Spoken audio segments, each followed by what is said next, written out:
Walking alone from school, a horror story. They say the walk home from school is supposed to be the calm after the storm, the end of the chaos, the stress, the noise. For 14-year-old Maya, it was her moment of peace until the day it turned into a nightmare. It was late October, the kind of gray afternoon where the clouds hang low and the sun forgets to shine. Maya had stayed behind after school to finish a project. The hallways were empty, and by the time she stepped out, the schoolyard was deserted. Rather than taking her usual 20-minute walk through the main road, she chose the shortcut, a cracked, uneven path that cut behind the school grounds, past a field, through a thin stretch of woods. She had walked that way before. It was quiet, isolated, but never ominous. Halfway through the woods, she noticed it. At first, just a whisper behind her, the soft shuffle of footsteps that didn't match hers. She paused. The sound stopped. She turned around. Nothing but trees, but maybe a squirrel, Maya said nervously. She kept walking, but the sound came back. Footsteps. Closer, matching her pace. She stopped again. This time, she looked deeper into the trees, and that's when she saw him. A tall, thin figure, half shrouded in the shadow of a tree. His clothes were dark, his face pale. Too pale, like someone drained of all blood. He wasn't moving, just watching. She blinked. He was gone. Maya's breath caught in her throat. Every hair on her neck stood up. She took off running. The path twisted, her legs burned, but she didn't stop until she reached the edge of the woods, a clearing with a narrow street ahead.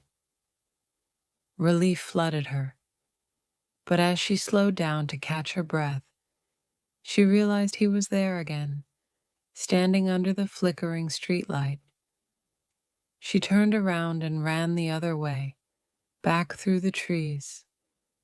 She ran until her lungs felt like they'd burst. The path twisted and curved, but something felt off. She emerged again in the same clearing, under the same streetlight, and there was the same man. But now he was closer. She tried to scream, but nothing came out. She ran back once more, sobbing now, her heart hammering. The trees blurred past her. Shadows moved like smoke between trunks. The air grew colder and heavier, like it didn't want her to leave. Once again, she found herself in the same clearing with the same man, standing in the middle of the path, smiling now. This time she didn't run. She stood frozen, staring at him. His face wasn't fully human, eyes too wide, jaw too long, skin like melting wax.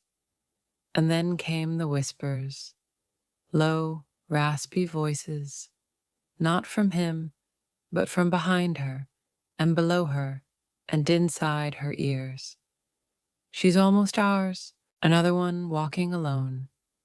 No one ever listens. The whispers rasped, ominously. She covered her ears and screamed. Something shifted. A sudden wind burst through the trees, almost knocking her over. The path behind her, the real one, began to reappear. She didn't question it. She ran, faster than before. The trees behind her twisted, groaned, and the whispers turned into shrieks. She burst out onto the main road, collapsing on the sidewalk outside a gas station. The world felt normal again. People walked past, cars drove by, but when she looked back at the woods, they weren't there, just a wall of fog. That night, Maya's mom asked why she looked so pale. She couldn't explain, but she never took that shortcut again. No one believed her story, not until weeks later when another student disappeared, taking the same path home. Only his backpack was found, lying at the edge of the woods. And from time to time, Maya swears she still hears footsteps behind her when she walks alone, even in daylight. Be careful when you walk home. Some paths lead to places you can't escape, and some shadows are waiting for their turn.